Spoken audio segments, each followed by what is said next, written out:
Good evening everybody, welcome to the full Town Council meeting. Straight into the agenda. Apologies for absence. You've got to read the warning script first. Please note this meeting is being recorded by the Town Council. Please note that the recording device is sensitive and the recording cannot be edited. So do not say anything that you do not want recorded. If necessary, I will direct all recording in the room to be stopped, but generally I want to avoid doing that. So we will normally record everything except any item taken in closed session. Members of the public may also make their own recordings, but must follow our rules for doing so, including stopping recording when requested. Thank you. Item 1, apologies for absence. We have apologies from Councillor Goody, Councillor Roach and Councillor Stroud. We also have apologies from Inspector Ferry. Thank you, Clark. I have been in touch with Judy Stroud. Judy Stroud has an ongoing back injury which is being treated variously. She's actually got flu as well this evening to make it even worse. We are in a position where if you do not agree to accept her reason for being absent from the meetings, then she will be in default of her membership of the council.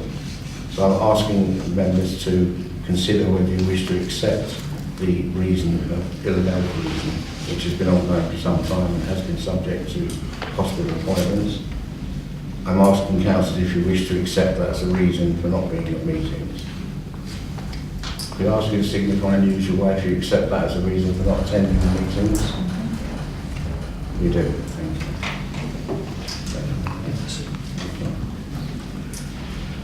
Item 2, declaration of interest and request for dispensations. Have we received any requests? Any councillors wish to express an item of interest? Can I say that when item 2 comes up in the Haverhill Cricket Club, Graham Salmonese, who's here, and his party to that organisation is my ex-boss and also an ex-colleague, so I have to declare an interest. Chair, can I express exactly the same because he was my ex-boss as well. So I would like to declare an interest.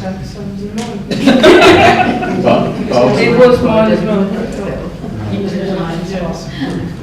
Half a baby. I wouldn't go that far.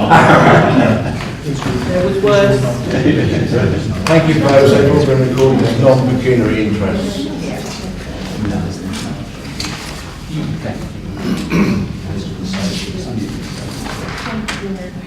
Can we continue? Item 3 to confirm the minutes of the full council meeting held on 28th of October. Should have that starts at the bottom of the page is number 161.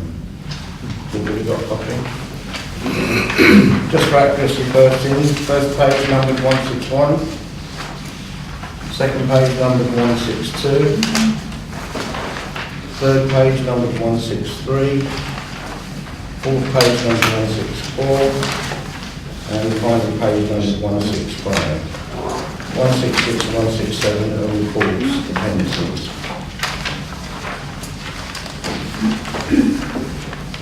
All those in favour of adopting those minutes, thank you for record. Thank you. Sign that.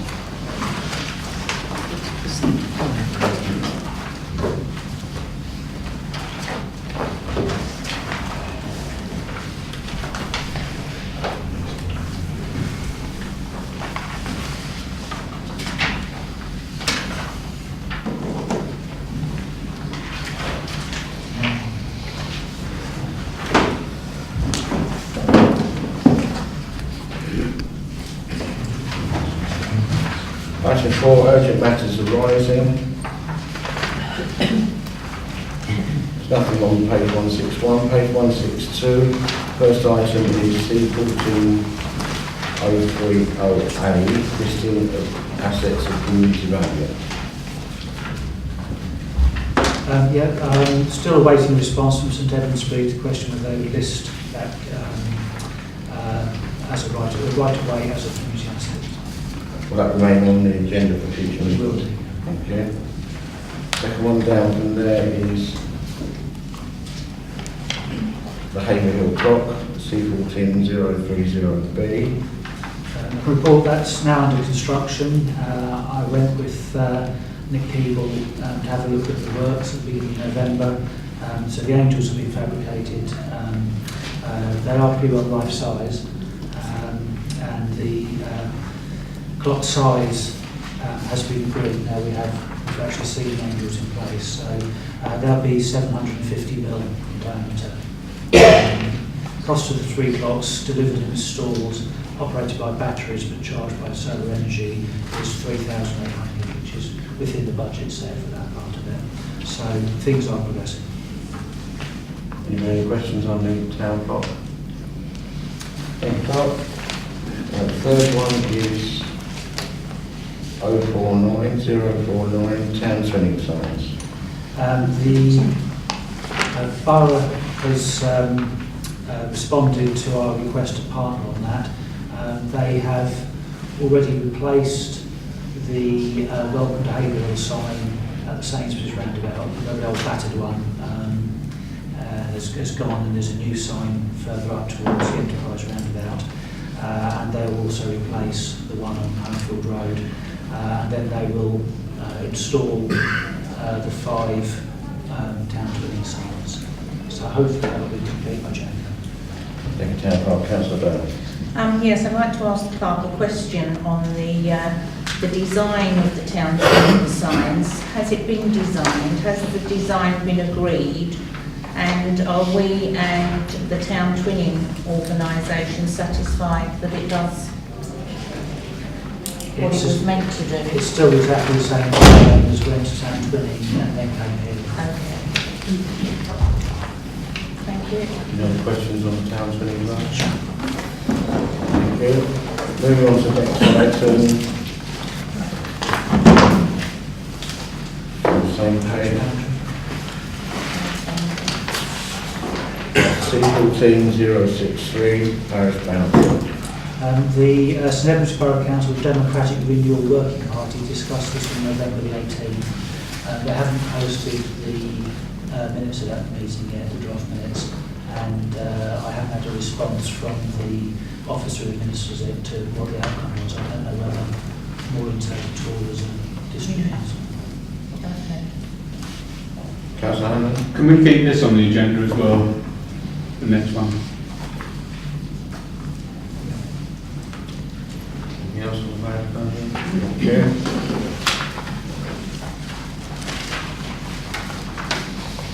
We move to the adjournment for reports from the police and district councillors. We'll start perhaps with our police report. I think we have PCS Sophie Mitchell with us. Can't see it actually. You don't have PCS. I do have a written report.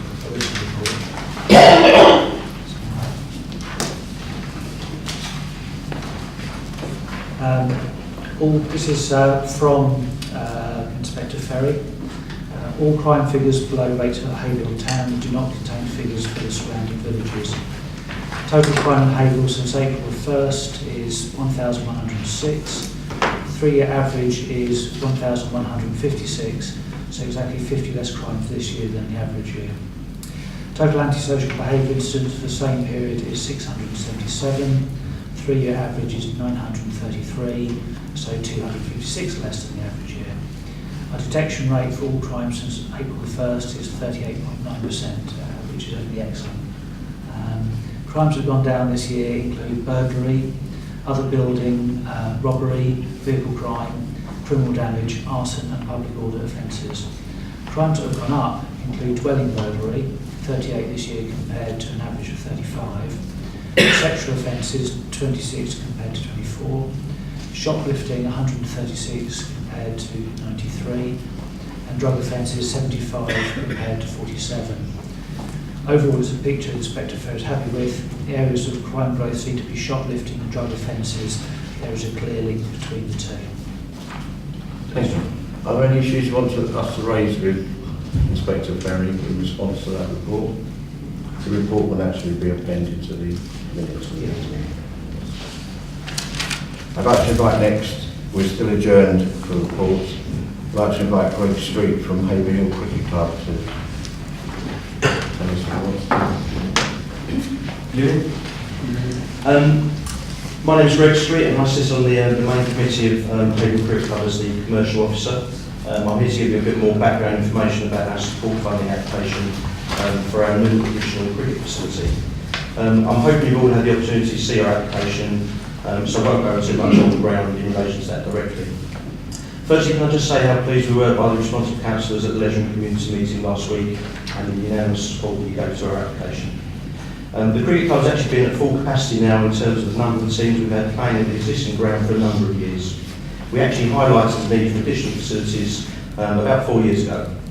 And since then we've had a number of meetings with not only local village teams but also with head teachers at both academies in the town to try and find a way to resolve our problems. For various reasons we've been unable to find a suitable solution until this current opportunity presented itself. To give councillors an idea of some of the practical problems of outgrowing our current facilities, over the last 2 seasons we've actually had Haverhill club members having to go and play their cricket elsewhere at the likes of Housestead, Baybroom and Thaxted, just to name a few. For a town of Haverhill's size, that really isn't the position we want or should be in. As a club, we're always looking to improve the way we do things, and the one area where we'd like to be more successful in is having dedicated teams for girls and women's cricket. We do have a small core of female members currently, but feel we can increase those numbers significantly if we are able to offer girls-only cricket teams.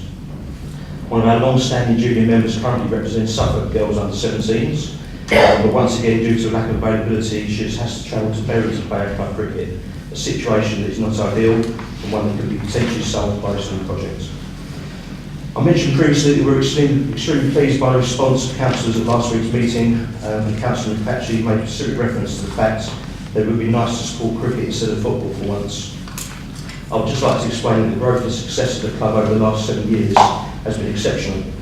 However, this growth has come at significant cost to the club itself. During this time we've held 9 major fundraising events that have helped raise just over £25,000, which has been used to pay for new outdoor net facilities, new equipment and machinery, repairs and extensions to the existing grass wickets that we have, and we've also supported a few other local organisations in the process. We have tried to be as self-sufficient as possible in these times of austerity. However, the time has come where we feel unable to move this particular project forward without a little bit of help. To date, we've already secured use of the land, something which would cost in the region of £50,000 if we had to purchase it on the open market. We've already secured donations from existing club members totalling £8,500. We've also had a handful of volunteers already lined up to help with most of the labour-intensive parts of the project, a task that shouldn't be underestimated. As part of the funding project, we're also committing the club to raising a further significant sum over the next 18 months, a figure which would take our own fundraising efforts to well over £30,000 over the last 7 years. Our club is not a wealthy one, and some of our fundraising efforts of recent years have been used to make sure we keep the cost of membership affordable. Our fees for the facilities we offer are some of the lowest in the region, and we aim to try and maintain this over the coming years as the membership increases. The club's existing annual expenditure is approximately £16,000 per annum, with 20% of this figure already funded by very generous local commercial sponsorship agreements. Our aims are quite simple: to provide cricket to as many people as possible, and at the same time ensure that we create a safe, family environment friendly facility where parents, grandparents, wives, girlfriends, brothers, sisters, sons and daughters can all enjoy the benefits of the social side of a successful cricket club. Thank you for listening, and I hope you'll be able to approve our funding application so that we can continue to build the good work of the last 10 years. Thank you. Thank you. Any questions at this stage? Mrs. Down for discussion later in the meeting. Anyone to ask again? Invite councillors who wish to make a contribution. Councillor Brown. I attended the Suffolk County Council Rail Conference on the 14th of November. Unfortunately, it looks as if our plans to reinstate Haverhill's Railway are not on Network Rails or Suffolk County Council's radar at the moment, unfortunately. Despite lobbying from the Haverhill Rail Group, the Town Council, myself and many others, it seems the only real friend we have in this at the moment is Cambridgeshire County Council. Last night I fully briefed the Railway Group on the outcome of the conference. I've also been chasing the repair of the railings on the Albion Mini roundabout. I've been informed by Suffolk County Council that this work is now to be carried out. I've paid for a new vehicle activated speed sign close to Cooper's Road by East Town Park and some new children crossing signs at the same location. They should be installed soon. On that subject of the vehicle activated signs, I'm also looking into the feasibility of funding our own machine for Haverhill, which we will then control. It can then be moved around to various post locations as we see fit. We'll actually have ownership of it. At the moment, we're in the hands of Suffolk County Council, and they just don't seem to be putting it out on our posts that we've installed already. So we've got our own actual machine, we can control it. The other thing, the latest news that I have on the side with the Mill Road resurfacing is that the new contractor has now given us a date of the 14th to 15th of January. Let's hope it's not snowing. I'll have to give my apologies, I've got to go to another meeting later on, so I won't be able to stay to the end. So, Thank you, Councillor. Councillor Clark. Thank you, Mr. Mayor. Parking problems. I've been trying to chase two sets of parking problems. One of the things that the local residents have actually mentioned being Broad Street. They're very worried about the development around the corner and parking. Something like 32 dwellings and 9 parking spaces was the quote. I don't know whether it's exact or not, I don't know. Councillor Robbins on that. 27 apartments, and there are 5 parking bays plus 2 bits on the end, as they call it. If you're over 55, you don't drive a car, apparently. I think that's going to prove to be a problem later on. School Lane, the road's breaking up, but the road building programme is so slow. I've said, put the double yellow lines in anyway, and accept the fact we'll have to paint them twice. Because I think it's important enough to try and sort the parking out there. Old Clements Lane is very, very badly rutted at the end. And I've just been talking to Highways, and they're going to re-asphalt it to make it accessible for buggies, etc. I met the West Suffolk Hospital Chief Executive at the Health and Wellbeing Committee meeting in Bury, and we're going to have a meeting with him and talk about the needs of Haverhill. I went to a meeting down in Marlow where the Secretary of State for Health addressed the local councillors, and we were all asking questions, and by the time he got to me he had to rush off. I'm emailing him to ask him how we can make the funding match Haverhill's health profile and not some mythical data, which is what it does at the moment. Sainsbury Crossing, did you mention our funding for Sainsbury's Crossing? The 3.5 of us are funding, 3 councillors are funding a crossing at Sainsbury's to try and expedite that, and it's an expensive one. I'm putting £10,000 in. And there was a complaint from Councillor Gooding about how it's close. I'm sorry, he's not here. I still haven't found out who owns the end that isn't being cleaned up. It's one of those parts of Haverhill which nobody seems to know who owns. But I know a man who does, and I should be able to tell him next time. Thank you. Thank you, Councillor Clark. I will interrupt the public bit to invite the police officers now. Right, thank you for coming. Thank you. We have actually read the police report the Inspector Ferry sent us. Have you seen a copy of that? Yes, yeah, I've got a copy of Yeah. it. Is there anything you wanted to add to what's in that report, or do you want to highlight any of the issues that Inspector Ferry raised? No, you say you've got a copy of that and you've read that out already? We have, yeah. Yeah, okay. No, apart from introducing myself, my name's Sophie Mitchell and I'm the latest addition to the Haverhill Safe Neighbourhood team. I've just transferred over from Clare. I used to cover the rural villages out there, which is part of the Haverhill sector, but I'm now in the town centre. I'm covering the patch that PCSO Packman, who's obviously the Haverhill town centre sort of high street parking officer. I'll be covering Parkway Estate and Old Haverhill, to sort of relieve up from her workload. This is my colleague Stephen Midpath, for those that haven't met him either. We have got a date for your diaries, which is Monday the 8th of December, 7 o'clock, here at the Arts Centre is our next Safe and Neighbourhood Team Priority meeting. So anyone that wishes to come along, and raise any issues or concerns with the Safe Neighbourhood team, or just meet your local officers, then please feel free to come along. It's an open public forum, and we welcome everyone on. If you can't make it and you still wish to vote on the priorities, you can do that online at haverhillvote.co.uk. But that's it from us, unless there is anything pressing that anyone wants to raise for our attention. Any questions for the officers? Thank you very much for coming. I'm sorry to get you straight on, and if you need to get away, please feel free to do so. If that's Perfectly okay. understand you. Thank you very much, Lee. It's nice Thank you. meeting you.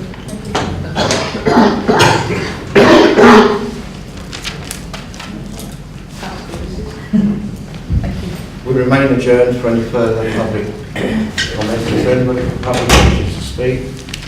John. Yeah, hi, thanks. Mayor. The town council quite correctly made strong representations and set up a petition because St Edmundsbury Borough Council withdrew the council tax support grant, equating to about £30,000 per annum compounded over 4 years. We now have a situation where the town council is effectively willing to give the same amount back to St Edmundsbury, albeit via One Haverhill, to pay for consultants to carry investigations for the new town centre master plan. I personally do find this slightly hypocritical when the precept had to be raised to cover the loss of the council tax support grant, whereas we are now stating that the loss of the £30,000, this £30,000, does not cause any problems to the town council finances. I would therefore once again question why the precept was raised in the first place. Having read previous reports from so-called town centre consultants, including the 7-page report produced by Kent Business School, which alone cost £40,000, I would question why Haverhill taxpayers should be paying for this. It should be sourced from the existing St Edmundsbury taxation receipts, as it is their responsibility to finance the master plan. Should we be donating our money to an organisation who claim to represent the best interests of this town, but whose routine meetings the general public of Haverhill are excluded? I therefore very much regret the decision of the Finance Committee to agree to this expenditure. I would strongly recommend full council review this decision when it comes to agenda item 7 Bravo. That's it, thank you. Thank you, John. Anyone wish to comment? I would just say, John, the amount that the town council has set aside for this consultation is indeed the figure you suggested, 30,000. In actual fact, the consultation exercise is still out to tender, and we don't know yet what the cost is. No, so we certainly haven't spent the 30,000. And I would also point out that money was set aside for work on promoting the town centre, and it's not from the general pot, it's from a specific pot set aside to promote the town centre. Councillor Bell. Yes, I've been asked to raise an issue on behalf of a resident. She's unable to come this evening, she's unwell. She's very concerned about the vehicles that are parked at the end of Burton End, just where the school crossing is, up on the grass verges, and whether that the vehicles are churning up the lawns and the grass area. And she said she even saw somebody cutting the grass going around the vehicles. I've obviously raised that with the Mayor, because he does attend the Parkside Committee, and I believe that that's being taken up outside of this committee. Has indeed been taken up with Haverhill and with St Edmundsbury, with a view to getting first the railings replaced that are broken, and hopefully having the railings moved up to the edge of the footpath. We're waiting to hear back from the people involved, and they're looking at ways to resolve the parking on the grass problem. I'm sure people will be aware the issue is that people park on Burton End and Camps Road rather than elsewhere. As a result, that road's narrow and dangerous, and it's felt that being able to park on the grass verges there would enable us to remove the cars from the main road. So that's being pursued, but again, don't hold your breath, it takes time. Okay, thank you for that. Any other members of the public wish to raise any points? Thank you. Resume the full meeting then, the formal meeting, with item 5, the local council award scheme. Councillors should have a large spreadsheet and another document that was sent to you describing the scheme.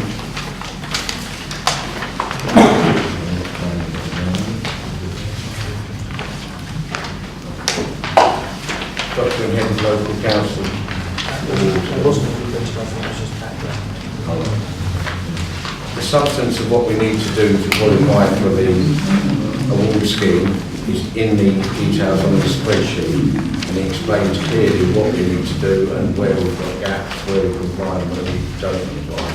I'll ask the town clerk to proceed with the rest of them, mate. Thank you.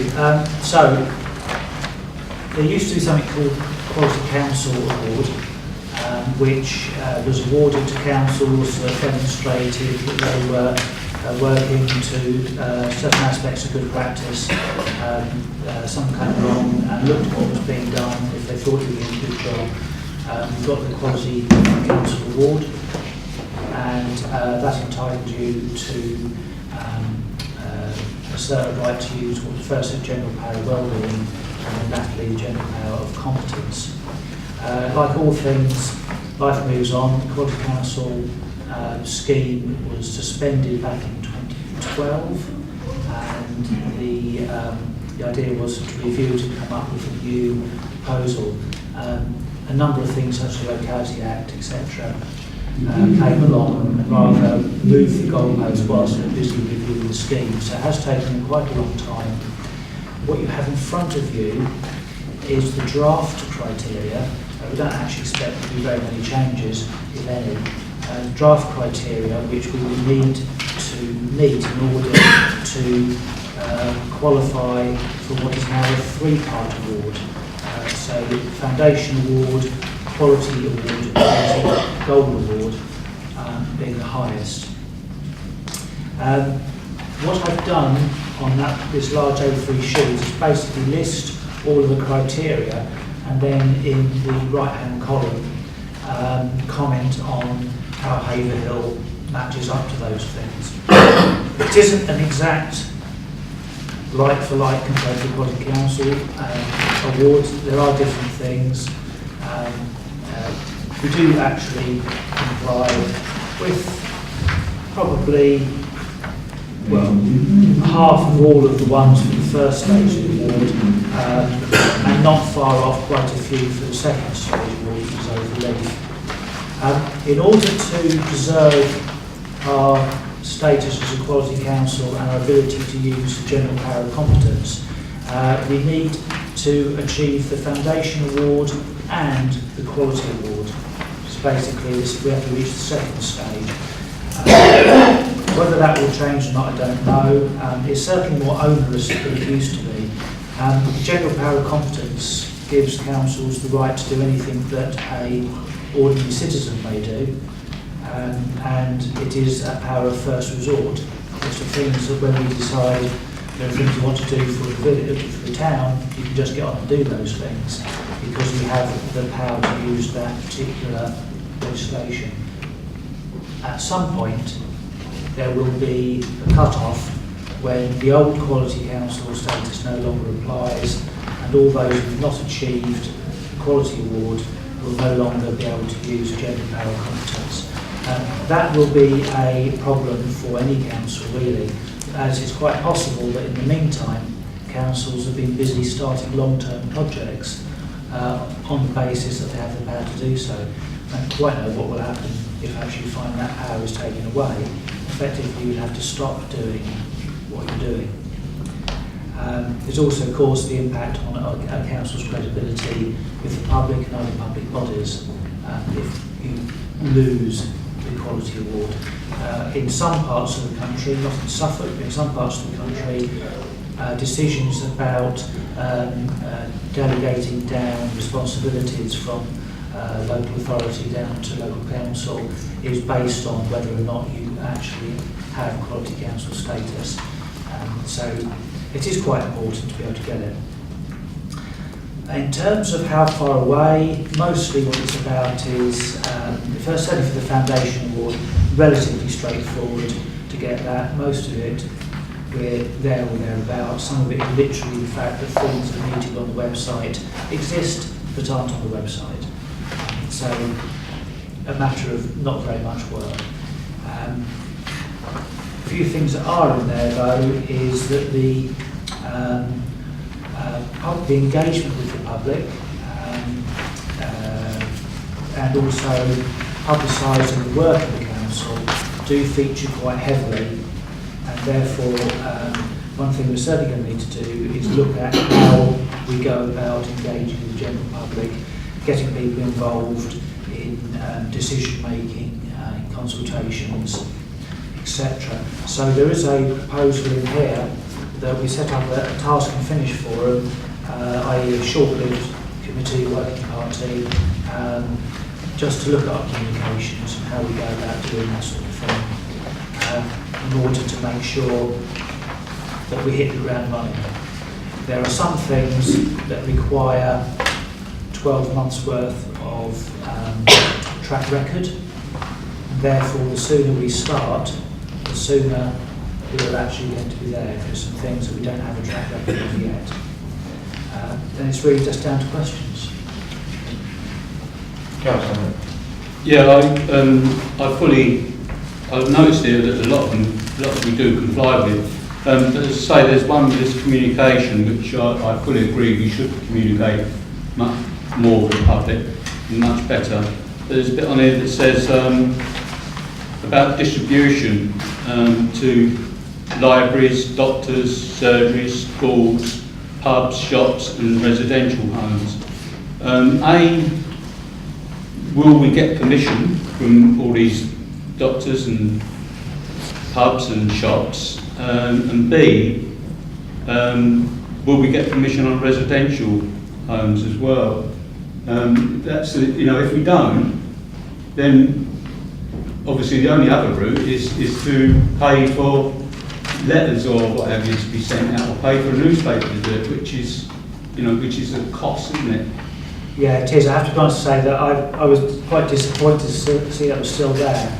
It's one thing for a village of 200 houses to put a small little newsletter once a year through somebody's door, but when you've got 10,000 houses, that's rather a lot of cost to the council. So I have said it doesn't need to be distributed to all households, but yes, we need to. I'm hoping that those are examples that they've given, because yes, there are issues. Libraries obviously won't mind. I don't suppose doctors, surgeries or schools will mind either.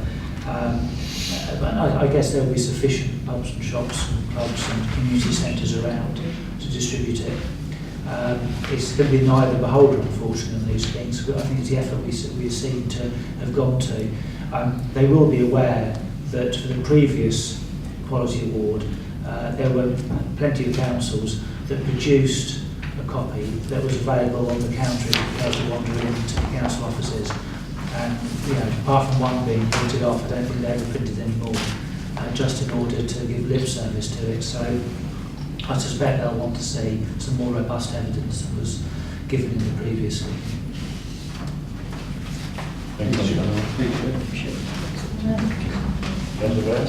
Yeah, can we go to the last page, please? Item 5 says, provides leadership and planning for the future of the community.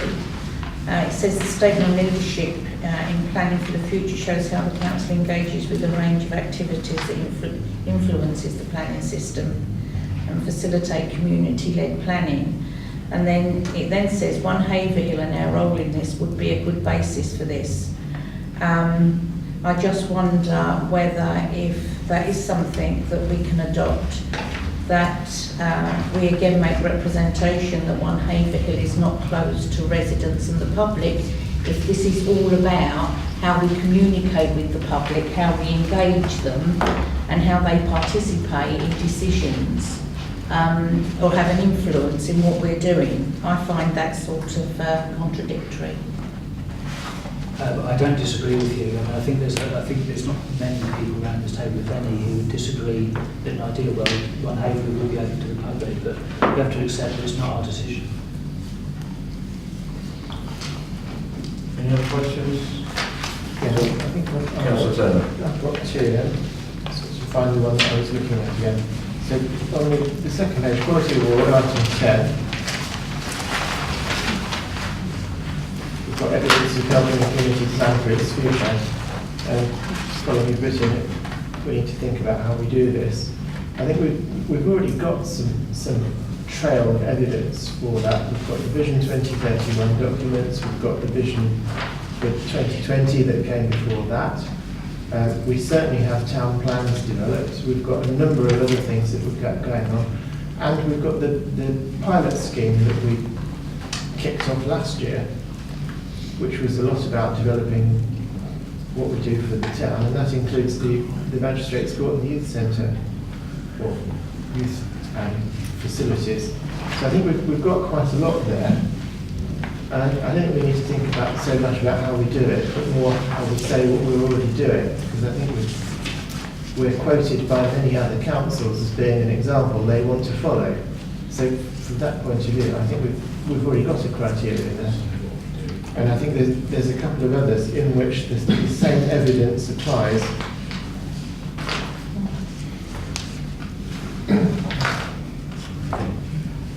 It's clear there are a lot of people very enthusiastic about getting on with this. We're quite clear we want to do it because we want to keep the power and competence. What we need now is to form a group and task and finish is a friendly definition. It just means there will be a specific task to do with a specific end date.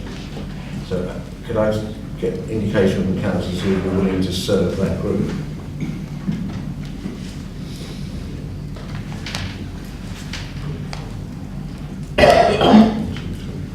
We've got 5, that seems to me enough.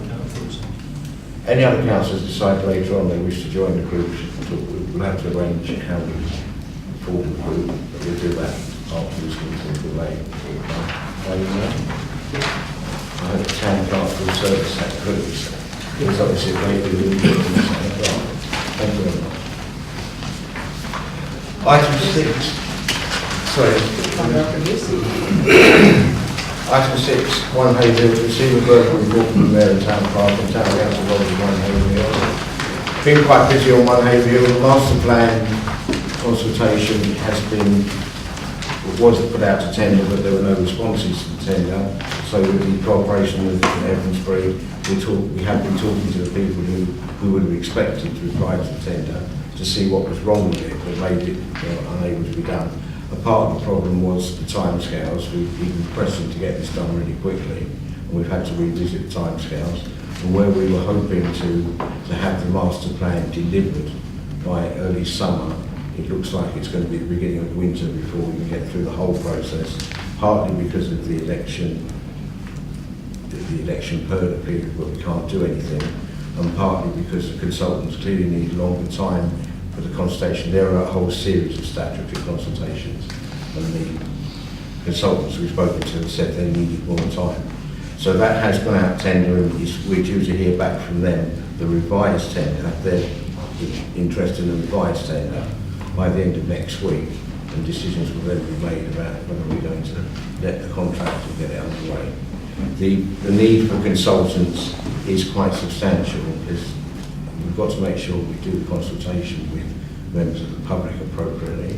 We've got to make sure that what we're presenting is going to fit the legal framework, and we've got to be sure that what we're suggesting can be delivered, and we can be sure that planners who come along won't be able to ride roughshod over the wishes of local people.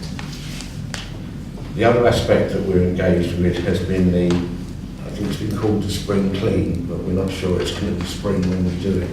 And this was the sort of general tidy up of the town to try and get some of the more less urgent but more pressing issues. Things like cleaning the signs that just need to moss cleaned on.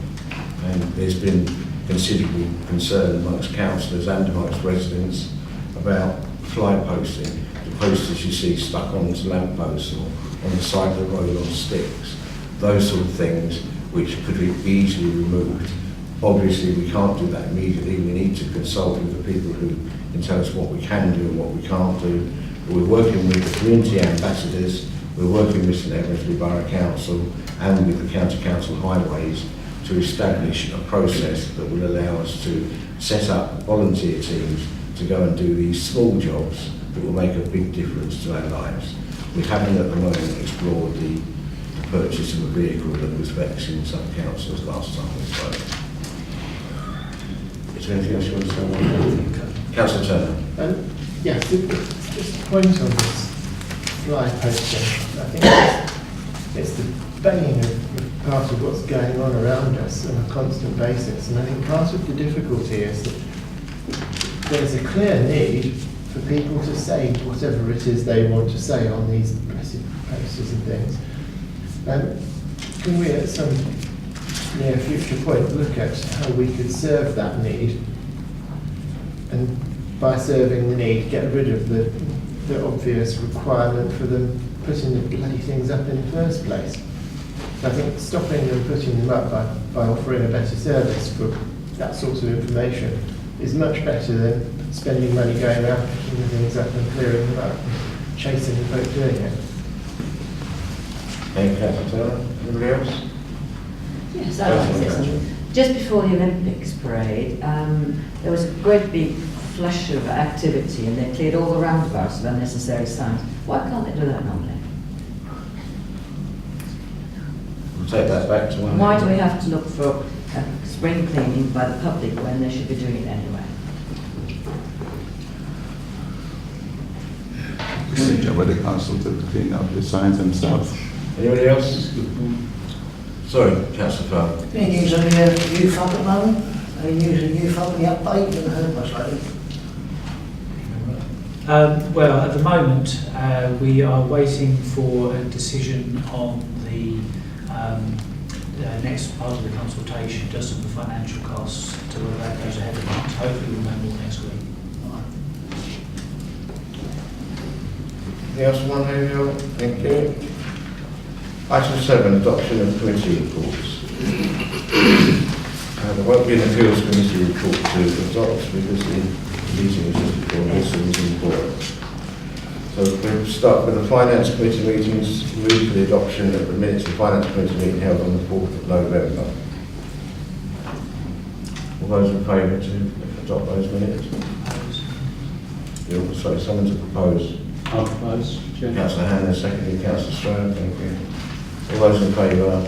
Anyone against? Thank you. Item C, Leisure and Community Committee. We move the adoption of the minutes first and then we move on to consider recommendations and writing.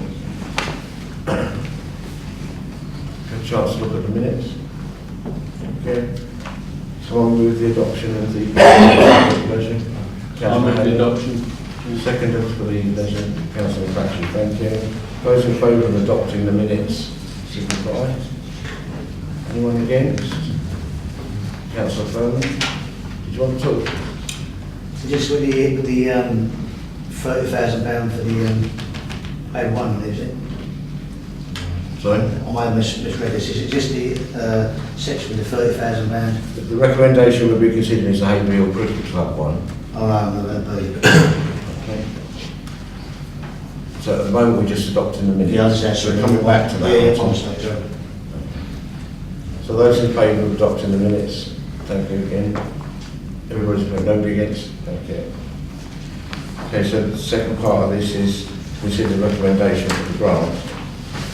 We've heard from Greg Street about this, and there's the context of this 8,400. It's come to us because it's a larger amount than it's normally allocated by Leisure and Community. At Leisure and Community, it was a unanimous recommendation, and I would just remind you that the context of this is that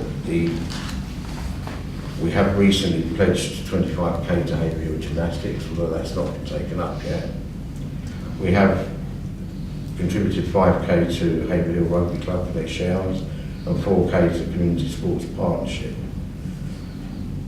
So we need to consider cricket in that context. It's not a single grant out of the blue. This is in the context of the support we give to other sports facilities in town. Councillor Bowden.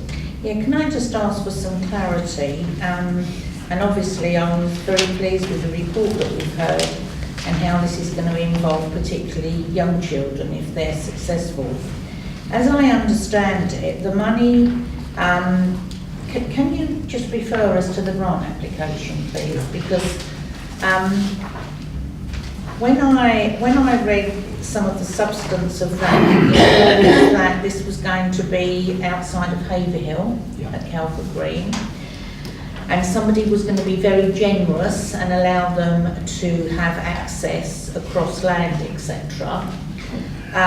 Is that in writing? Is there an agreement? Because if the individual sometime in the future changes their mind, what happens?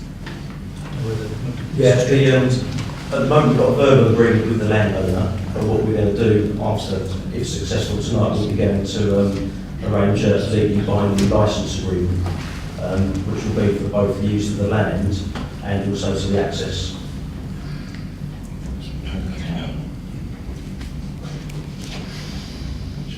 Anybody else? Any questions? Thank you.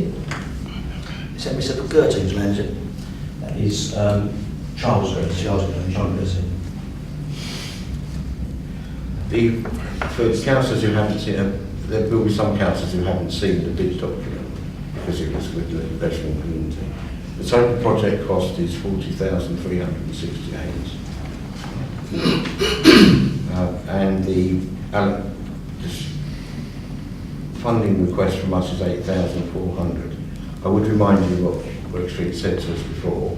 This is providing extra capacity to accommodate more younger teams who have to go elsewhere at the moment.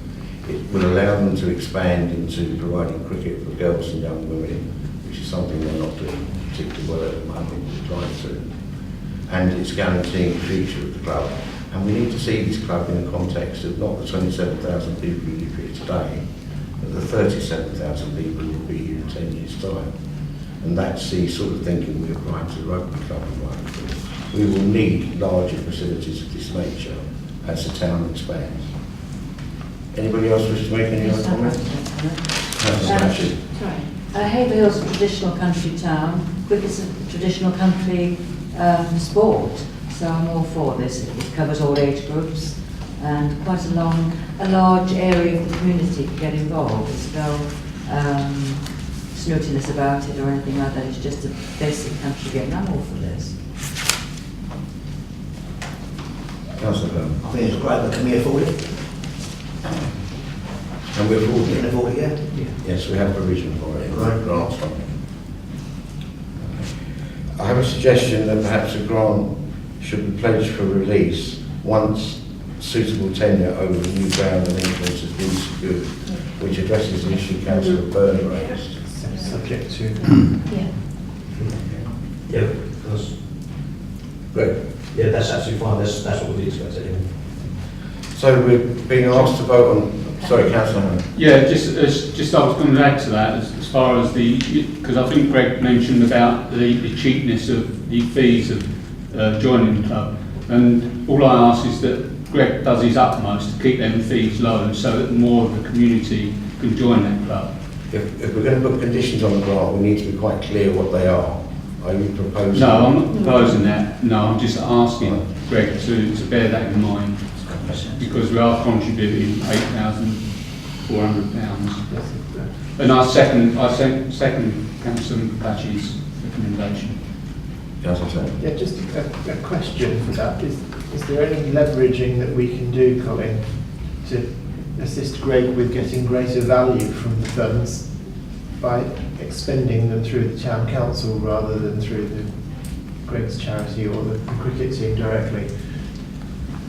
I'd need to look carefully at the budget, but I would have thought on the face of it, no, because it's not a council activity and we can't buy things, recover the VAT, give it to them. Unfortunately, that would be money laundering, so we're not able to do that. If there is anything that does fall within the remit of the council, I'll certainly sensibly add that to the account. Okay, thank you. So we're being asked to endorse the recommendation of the Measurement Committee to make a grant of £8,400 to the cricket club on the condition that suitable tenure over the new ground and entrance has been secured. All those in favour of that proposal? Thank you. Anyone against? Thank you. Just note the next meeting of the committee is the 20th of the Leisure and Community Committee is 20th of January. Personnel Committee have not met, so there's nothing to do there. And we need to move the adoption of the minutes of the Planning Committee meeting held on the 11th of November. Proposer. proposed by Councillor Turner, second by Councillor Handon. All those in favour? Unanimous.